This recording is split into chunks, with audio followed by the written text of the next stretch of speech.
नमस्कार साथियों, एक बार फिर अपने YouTube channel Vedanta GS academy में आप सभी का स्वागत करते हैं। आज के इस अंक में आज की कुछ महत्वपूर्ण घटनाएं हैं जिसके बारे में चर्चा करेंगे। पहली घटना पश्चिम बंगाल से है।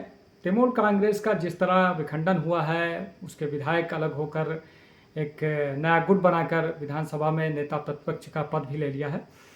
उसी से जुड़ी हुई एक घटना है कि दिल्ली के अंदर इंडिया ब्लॉक इंडी गठबंधन की मीटिंग हो रही है, जिसमें 22-23 दल हैं। Congress, TMC, Sapa, RJD, Jharkhand Mukti Morcha, NCP, Shiv Sena, ऐसे कई सारे दल, वामपंथी दल। और एक तरफ ये मीटिंग हो रही है जिसमें ममता बनर्जी, सोनिया गांधी और ये सब, अखिलेश यादव, राहुल गांधी, ये सब मीटिंग कर रहे हैं। और दूसरी तरफ टीएमसी के ही लगभग 14-15 सांसद जो है भूपेन यादव के घर में शुभेंदु अधिकारी भी वहाँ पे हैं और वहाँ पे वो मीटिंग कर रहे हैं बीजेपी के साथ। तो एक ये महत्वपूर्ण घटनाक्रम चल रहा है देश के अंदर। आज दूसरा, ईरान और इजराइल के बीच में जिस तरह पिछले 2 महीने से संघर्ष चल रहा है, उसका वो आज और अपने भयानक रूप में उसका रूप सामने आया है। क्योंकि आज ईरान ने जो है और हिजबुल्ला ने लबनान इजराइल के ऊपर हमला करते हैं सुबह तड़के सवेरे, और उसके पलटवार में इजराइल जो है ईरान के कई सारे शहरों में और उसके रिवोल्यूशनरी गार्ड के जो हेडक्वार्टर्स और ये सब चीज़ें हैं, सेना प्रतिष्ठान है, उसके ऊपर इजराइल पलटवार करता है। इसके अलावा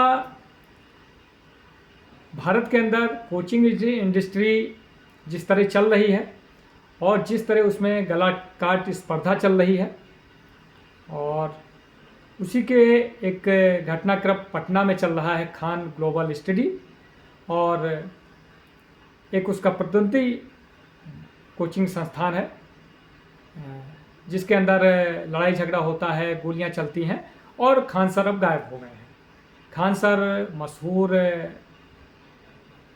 टीचर हैं, खासकर सोशल मीडिया और यूट्यूब पे उनके वीडियो जो है मिलियन बिलियन में जाते हैं, और अब वो पटना, दिल्ली और कई सारे शहरों में केजीएस के नाम से कोचिंग संस्थान चलाते हैं। लेकिन जिस तरह ये घटनाक्रम हुआ और उसके बाद अब खान सर को वहाँ की जो स्पेशल टास्क फोर्स है वो ढूंढ रही है बिहार की, और वो गायब हो गए हैं। तो इसके बारे में चर्चा करेंगे। ये कई 3-4 चीज़ें हैं जिसके बारे में आज चर्चा होगी। पहला है, बंगाल में 1 महीने अभी बीजेपी की सरकार बने हुए हुआ है। लगभग 4 तारीख को रिजल्ट आए थे और 9 तारीख को वहाँ शुभेंदु अधिकारी ने शपथ ली थी। 1 महीने के अंदर ही टीएमसी का जो बना बनाया किला था, हवा महल, जिसको बनाया था ममता बनर्जी ने, और पिछले 15 साल से जो सत्ता में जिस तरह उन्होंने सत्ता चलाई है बंगाल में, निर्विवाद और दबंगई से, और 1 महीने के अंदर पूरी टीएमसी बिखर गई है। ना ममता बनर्जी के साथ विधायक हैं, ना उनके साथ सांसद रहने को तैयार हैं, और जिला पंचायत, पार्षद, इनके तो कोई पूछता ही नहीं। और लगातार धीरे धीरे टीएमसी से के नेता एक एक करके उसको छोड़कर जाना शुरू हुए हैं। पहले ऋतुपत बनर्जी के नेतृत्व में 60 के करीब विधायक जो है विधानसभा अध्यक्ष से मिलकर और बंगाल विधानसभा का जो एलओपी है वो पद ले लिया। उसके बाद कई सारे सांसद अलग अलग वक्तव्य दे रहे थे। ममता बनर्जी कई सारी मीटिंगें बुलाई, वहाँ पे सांसद और विधायकों की उपस्थिति नगण्य रही, 10-5 की संख्या में। और आज एनडीए गठबंधन की दिल्ली में मीटिंग चल रही है, जिसमें ममता बनर्जी, अखिलेश यादव, तेजस्वी यादव, राहुल गांधी, मल्लिकार्जुन खड़गे, सोनिया गांधी और बहुत सारे लीडर, लगभग 23 दलों के सांसद के लोग उसमें शामिल हो रहे हैं। वहीं दूसरी तरफ दिल्ली में ही लोटियन जोन में, क्योंकि ये जो मीटिंग हो रही है कॉन्स्टिट्यूशन क्लब में हो रही है। और वहीं पे एक कैबिनेट मंत्री केंद्र सरकार के भूपेंद्र यादव के घर में टीएमसी के लगभग 14 सांसद इकट्ठा हुए हैं और वहाँ पे बंगाल के मुख्यमंत्री शुभेंदु अधिकारी भी हैं। मतलब एक तरफ एनडीए गठबंधन को मजबूती करने की बात है और दूसरी तरफ जो उसका दूसरा सबसे बड़ा घटक दल है टीएमसी, वो पार्टी छिन्न भिन्न हो रही है। ममता बनर्जी अभी तक एनडीए गठबंधन को या कांग्रेस को उस तरह अपने मुंह नहीं लगाया, लेकिन क्योंकि अब उनकी मजबूरी है, सत्ता चली गई है, आगे राजनीतिक रूप से उनको लड़ाई लड़नी है बंगाल की, अपने आप को राजनीति में जिंदा रखना है, इसलिए अब उनको एनडीए गठबंधन याद आ रहा है। इसलिए वो दिल्ली में एनडीए गठबंधन में की मीटिंग में आई हुई हैं। दूसरी तरफ उनके सांसद उनका साथ छोड़ के जा रहे हैं। तृणमूल कांग्रेस में आज पश्चिम बंगाल से जुड़े हुए 14 सांसद जो है शुभेंदु अधिकारी से मुलाकात कर रहे हैं और ये मुलाकात केंद्रीय मंत्री भूपेंद्र यादव के घर पे हो रही है। और इस मीटिंग में त्रिपुरा के पूर्व मंत्री विप्लव देव भी शामिल हैं। इसके अलावा तृणमूल कांग्रेस के 5 बागी सांसद सोमवार को ही पहले ही भूपेंद्र यादव के घर मौजूद थे और उसके बाद दोपहर 1 बजे तक बंगाल के मुख्यमंत्री शुभेंदु अधिकारी भी वहां पे पहुंच गए और इस तरह लोकसभा के टीएमसी की 14 लोकसभा सांसदों ने शुभेंदु अधिकारी से मुलाकात की और दोपहर 2 बजे के बाद शुभेंदु अधिकारी भूपेंद्र यादव के घर से निकले।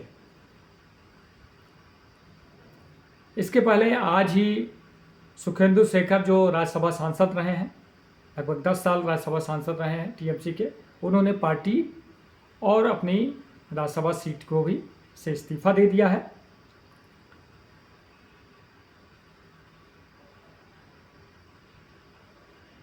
तो इस तरह जो है टीएमसी सने सने मतलब धीरे धीरे तो नहीं कहा जाएगा, क्योंकि 1 महीने के अंदर जो पार्टी 15 साल सत्ता में रही हो और वो पार्टी 1 महीने सत्ता से दूर होने के बाद वो ऐसा छिन्न भिन्न हो रही है। पहले उसके विधायक उसका साथ छोड़ के ममता बनर्जी का बाहर जाते हैं और अब लोकसभा और राज्यसभा के सांसद भी उनका साथ छोड़ रहे हैं। तो आने वाले समय में हो सकता है कि टीएमसी के साथ भी वैसा ही घटनाक्रम हो जैसा शिवसेना के साथ और एनसीपी के साथ महाराष्ट्र में हो, वही चीज़ें बंगाल में भी दोहराई जा सकती हैं। एक अलग गुट बन सकता है, उसके बाद लोकसभा और विधानसभा में वो गुट अलग बैठने की मांग कर सकता है, फिर चुनाव चिन्ह और पार्टी पे कब्जा करने की बात हो सकती है। तो ये सब सारी चीज़ें चलेगी। एनडीए गठबंधन की आज मीटिंग भी हो रही है, जिसमें राहुल गांधी, सोनिया गांधी, मल्लिकार्जुन खड़गे, केशव वेणुगोपाल, अखिलेश यादव, तेजस्वी यादव, उद्धव ठाकरे उसमें वीडियो कॉन्फ्रेंसिंग से जुड़ रहे हैं, ममता बनर्जी और ममता बनर्जी के साथ 1-2 सांसद उनके जो दिल्ली की राजनीति करते हैं और लगभग कई सारी वामपंथी पार्टियों के नेता, लगभग 23 पार्टियां जो है ये इंडिया गठबंधन का की आज मीटिंग हो रही है। एक तरफ मीटिंग हो रही है और इस मीटिंग में आम आदमी पार्टी जो विपक्ष में है वो इसमें शामिल नहीं हो रही है। तमिलनाडु में द्रमुक जो इस एनडीए गठबंधन बनते के साथ ही इसमें शामिल रही है, तीसरा सबसे बड़ा घटक दल रहा है, उसके सांसदों की इतनी संख्या थी, वो भी इसमें शामिल नहीं हो रही है, क्योंकि कांग्रेस ने द्रमुक के पीठ में छुरा घोंप कर टीवी के विजय थलपति के साथ जो है तमिलनाडु में जो है सत्ता की भागीदारी है। तो इस वजह द्रमुक भी उसमें शामिल नहीं हो रही है। और भी कई सारी पार्टियां हैं जो इसमें शामिल नहीं हो रही हैं। इसके अलावा मिडिल ईस्ट में ईरान, अमेरिका और इजराइल के बीच में जो संघर्ष चल रहा था, पहले संघर्ष हुआ, उसके बाद ईरान ने पलटवार में अमेरिकी ठिकानों पे जो मिडिल ईस्ट में यूएई, बहरीन, कुवैत, सऊदी अरब, जॉर्डन, ओमान, मतलब हर देश में जहाँ भी अमेरिका के रक्षा प्रतिष्ठान है, जो भी चीज़ें हैं, बंदरगाह हैं, उस पर एयरपोर्ट है, उस पर हमला किया। अभी पिछले दिनों ही बहरीन और ओमान पे कुवैत पे जो है ईरान ने हमला किया था अमेरिकी ठिकानों पे। आज सुबह तड़के जो है, क्योंकि ये लड़ाई मतलब सिर्फ ईरान, अमेरिका, इजराइल के बीच में नहीं है, इसमें यमन भी है, वहाँ के हूती विद्रोही गुट हैं, हिजबुल्ला है जो लेबनान से संबंधित है, इसके बाद हमास है। हमास को तो ठीक ठोक पीट के जो है इजराइल ने जो है ठंडा कर रखा है, लेकिन अभी हिजबुल्ला जो है वो लेबनान में वो मजबूत है और वो लगातार जो है इजराइल से टक्कर ले रहा है। इसी को ध्यान में रखते हुए इजराइल ने लेबनान के बहुत सारे एरिया को कैप्चर कर रखा है। एक लिटानी नदी है, लगभग 20 किलोमीटर एरिया को इजराइल ने कैप्चर कर रखा है, मतलब अपने कंट्रोल में रखा है। वहाँ से लोगों को पलायन हो गए हैं, लाखों मतलब दसियों लाख लोग पलायन करके जो है बेरूत की तरफ या और दूसरे क्षेत्रों में चले गए हैं।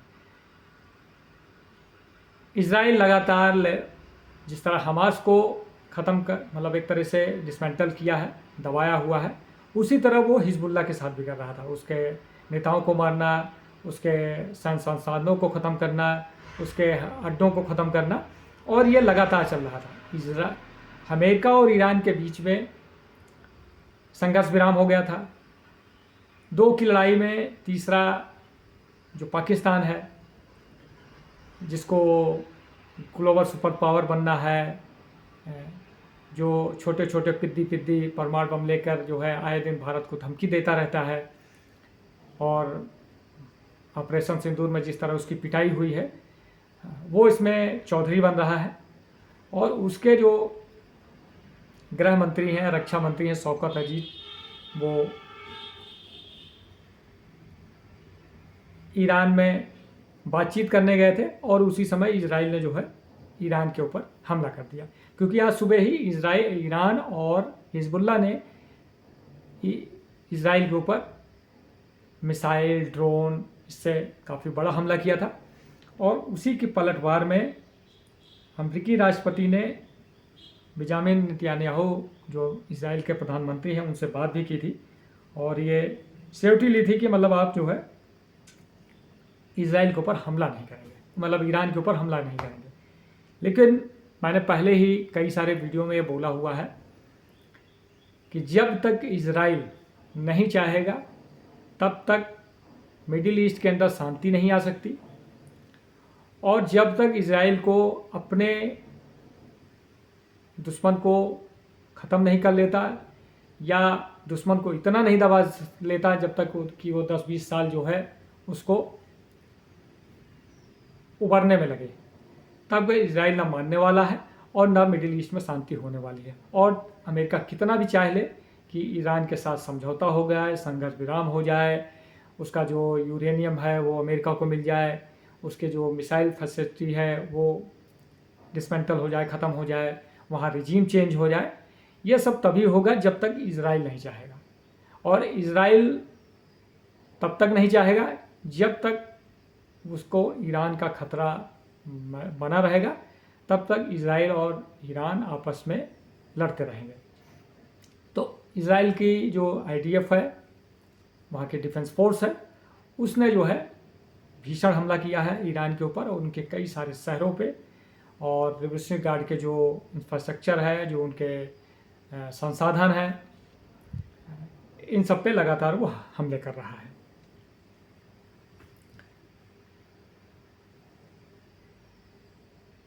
तेहरान में अफरा तफरी का माहौल है। भारत सरकार ने भी सभी भारतीयों से तत्काल ईरान छोड़ने की घोषणा मतलब बात कही है। इसके अलावा जो लोग ईरान की यात्रा पे जाने वाले हैं उनको कहा है कि आप वहाँ की यात्रा न करिए। तो एक तरह से मतलब जो है अपने देश को, लोगों को सुरक्षित निकालना, और जो लोग वहाँ जाने वाले हैं, संघर्ष में फंसने वाले हैं, उनको पहले से रोका जा रहा है, क्योंकि ये संघर्ष फिर से भयानक रूप ले रहा है और आने वाले समय में ये और भी भयानक रूप ले सकता है। तेहरान और करमान शाह एयरपोर्ट को ईरान ने बंद कर दिया है। IRGC जो ईरान के रेवोल्यूशनरी गार्ड है, इजराइल के नेवातिम और तेल नोफ एयरपोर्ट पर हमला किया है। इसके अलावा ईरान के पेट्रोकेमिकल फैक्ट्री पर इजराइल ने अटैक किया है, उसको तहस-नहस किया। जंग रुकवाने के लिए जो अब्दुल्ला दीवाना पाकिस्तान है, उसके मंत्री नकवी जो है ईरान की यात्रा पे रहते हैं और तभी इजराइल जो है ईरान पे हमला कर देता है। इजराइल ने तेहरान, इस्फहान, करज, तबरीज, इन सब शहरों पे ईरान के जो भी उसकी सैन्य संसाधन है उस पर हमला किया है।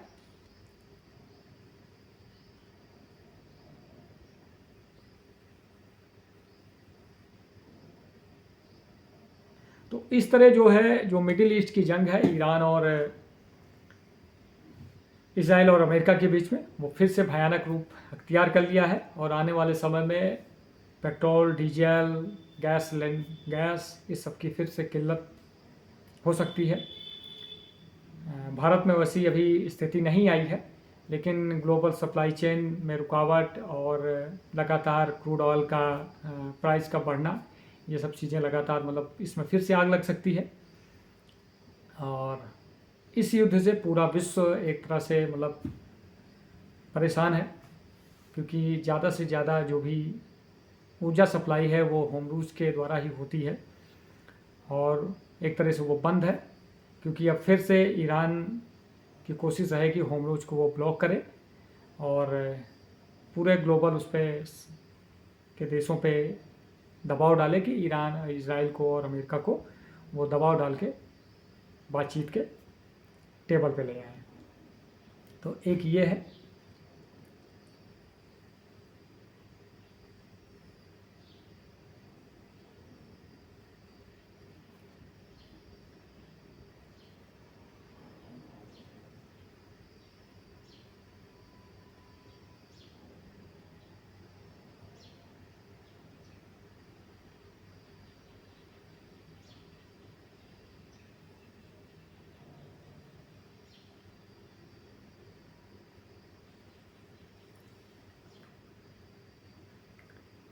इसके अलावा मशहूर यूट्यूबर और खान ग्लोबल स्टडी के ऑनर खान सर फैज़ल खान,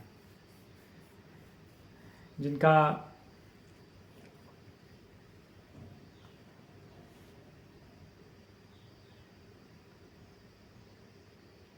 पटना के अंदर एक कोचिंग संस्थान है, जहाँ पे पिछले हफ्ते जो है एक बिहार पुलिस का रिजल्ट आया था और उसके बाद दो प्रतिद्वंदी कोचिंग संस्थानों के बीच में आरोप प्रत्यारोप होता है और उसके बाद एक दूसरे का पोस्टर फाड़ना, फिर उसके बाद दूसरा गुट जो है खान स्टडी के ऊपर आके वहाँ पथराव करना और खान सर के बॉडीगार्डों द्वारा हवाई फायरिंग करना। पहले खान सर ने बोला कि लगा कई राउंड उनके इंस्टीट्यूट के ऊपर फायरिंग होती है। उसके बाद जो प्रतिद्वंदी गुट होता है उसके ओनर को और कई सारे लोगों को बिहार पुलिस गिरफ्तार भी कर लेती है। ज्ञानबुंद कोचिंग जो इनके अगेंस्ट वाला है, उसके निदेशक रोशन आनंद को गिरफ्तार किया जाता है और उसके बाद फिर एक वीडियो वायरल होता है जिसमें दिखता है कि खान सर के जो बॉडीगार्ड होते हैं वो अपनी राइफल से दनादन फायरिंग कर रहे हैं और फिर उसके बाद उनकी गिरफ्तारी होती है और उन लोगों के द्वारा ये बोला जाता है, जो गार्ड होते हैं, कि खान सर ने बोला कि आप फायरिंग करिए और जो होगा देखा जाएगा। तो खान सर थोड़े बड़बोले भी हैं और जिस तरह वो वीडियो बनाते हैं, मतलब कोरोना और लॉकडाउन के बीच में जिस तरह उनका उभार हुआ यूट्यूब पे और यूनिक तरीके से वो पढ़ाते हैं और ये कोचिंग इंडस्ट्री का एक आजमाया हुआ नुस्खा है कि जो भी रिज़ल्ट आता है, क्योंकि मैंने भी यूपीएससी कोचिंग संस्थान में काम किया है लगभग 10-12 साल, तो उसके रग रग से वाकिफ़ हैं कि किस तरह कोचिंग संस्थान एक रिज़ल्ट को कई सारे 100-200 अगर इंस्टीट्यूट हैं किसी जगह पे तो सभी उसको क्लेम करते हैं। मतलब अगर गलती से बच्चा किसी संस्थान में चला गया है और उसका नाम और मोबाइल नंबर अगर वहाँ पे एंट्री हो गया और उसका रिजल्ट आ गया, वो कोई भी किसी भी मतलब रैंकिंग हो, तो उसका फ़ोटो, उसका मोबाइल नंबर ये छप जाएगा और उसको क्लेम करेंगे कि ये बच्चा हमारे यहाँ से पढ़ के गया है। ये चीज़ हर कोचिंग संस्थान करता है, चाहे वो बड़ा हो चाहे छोटा हो।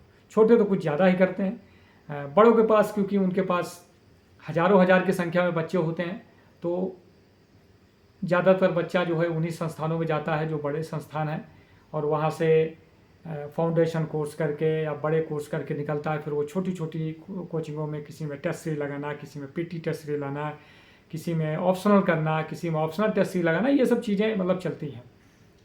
फ्री मॉक होते हैं, फ्री टेस्ट देना। तो ये जगह जगह जगह जगह बच्चों का डाटा जो है अलग अलग इंस्टीट्यूट में चला जाता है, और फिर वो जो है जब रिजल्ट आता है तो वो सारे इंस्टीट्यूट जो है उस बच्चे के ऊपर क्लेम करना शुरू कर देते हैं। यूपीएससी ने पिछली साल ही एक गाइडलाइन जारी की थी कि मतलब जिस तरह ये कोचिंग संस्थान जो है क्लेम करते थे, लेकिन फिर भी जो है कोचिंग संस्थान कोई ना कोई डिजिटल मीडिया पे, सोशल मीडिया पे पोस्टरबाजी करके, बच्चों को मैसेज करके, टेलीग्राम, ये सब चीज़ों पे मतलब इस पे वो प्रचार अपना कर लेते हैं कि ये बच्चा हमारे यहाँ से पढ़ा है। और कुछ संस्थान ऐसे हैं जो पैसा वैसा दे के, कुछ लालच दे के बच्चों को बुला भी लेते हैं, उनसे अपना प्रचार भी हो जाता है। सेमिनार कर लेंगे, उसमें 200-400-500 बच्चों को बुला लेंगे, तो मतलब एक तरह से उनका धंधा चलता रहता है। तो ये चीज़ खान सर भी कर रहे थे। और पिछले दिनों जिस तरह अंजना ओम कश्यप ने कोचिंग इंस्टीट्यूट पे जो है मतलब हल्ला बोला था, और उसके बाद जिस तरह उनके ऊपर कोचिंग संस्थानों जो ने आरोप प्रत्यारोप चल रहा था, और उसके बीच में ये घटना हो जाती है। और ज्ञानबिंदु और खान ग्लोबल स्टडी के बीच में जो राइवलरी है पटना शहर के अंदर कोचिंग को लेकर, उसकी परिणति ये है कि अब खान सर के ऊपर FIR दर्ज हो गई है, और उनके जो संस्थान है उसकी फायर एंड इश्यू नहीं है, उसको उस पर ही नोटिस जारी हो गया है, और खान सर अब वहाँ से गायब हो गए हैं। तो आने वाले मतलब अब वो भागे भागे फिर रहे हैं। बिहार पुलिस, बिहार की स्पेशल टास्क फोर्स उनको ढूंढ रही है, लगातार छापे कर रही है पटना के आसपास के ज़िलों में, और मतलब एक तरह से खान सर जो है मुसीबत में फंस गए हैं। तो कभी कभी बड़बोलापन लोगों को जो है परेशानी में डाल देता है, और वही बड़बोलापन और जो एक मैं वाली बात की जो भी होगा देख लेंगे, क्योंकि खान सर को गिरफ्तार करने पटना पुलिस जाती है तो वहाँ पे बच्चे धरना प्रदर्शन स्टार्ट कर देते हैं, पुलिस को इंटर नहीं करने देते हैं। तो लेकिन प्रशासन से आज तक कौन लड़का जीत सका है, तो एक ना एक दिन या तो उनको सरेंडर करना होगा या पुलिस उनको गिरफ्तार करेगी, और बैठे बिठाए मतलब एक बेफजूल का जो है खान सर ने अपने ऊपर मुसीबत मोल ली है। और ये मुसीबत कितना बड़ी होगी, क्योंकि खान सर अब सिर्फ यूट्यूब के टीचर नहीं रह गए हैं, बल्कि उनका एक बहुत बड़ा संस्थान है। कई सारे शहरों में उनकी कोचिंग चल रही है, दिल्ली के अंदर कई सारे जगह उनकी कोचिंगें चल रही हैं। तो एक पूरा एम्पायर है जिसको वो चला रहे हैं। और इस कोचिंग इंडस्ट्री के ऊपर मैं एक और वीडियो बनाऊंगा किसी दिन, और उसका जो काला सच है, क्योंकि मैंने भी काम किया है, और अभी भी जब मौका मिलेगा तो शायद कोचिंग इंडस्ट्री में काम करने का मौका मिलेगा तो फिर से करेंगे। लेकिन किस तरह कोचिंग इंडस्ट्री बच्चों को बेवकूफ़ बनाती हैं, किस तरह उनको मतलब एक झूठा सपना दिखाना, क्योंकि कोई भी बच्चा जो भी सेलेक्ट होता है किसी भी विभाग में, किसी भी पद पे, उसकी अपनी मेहनत होती है। कोचिंग संस्थान सिर्फ इतना होता है कि उसको एक गाइड कर देता है, मार्गदर्शन दे देता है, और कोई एक टीचर होता है जिससे थोड़ा लगाव होता है, तो बच्चा उससे अपनी जो कमियां होती हैं जो उसको सुधारने में उसको मदद मिल जाती है, ये सब चीज़ें होती हैं। लेकिन कोई संस्थान ये कहे कि हमारी वजह से कोई बच्चा सेलेक्ट हो गया, तो वैसा होता नहीं है। लेकिन क्लेम यही होता है कि बच्चा हमारे यहाँ से पढ़ा है, हमारे यहाँ से गाइडेंस लिया है, और हम ही ने उसको मतलब हमारी वजह से सिलेक्शन हुआ है, यही दिखाने की कोशिश होती है। तो आज के लिए इतना ही। आने वाले वीडियो में फिर किसी मुद्दे पर चर्चा करेंगे। तो आज के वीडियो में सभी को जुड़ने के लिए सभी का बहुत बहुत धन्यवाद और जय हिंद, जय भारत।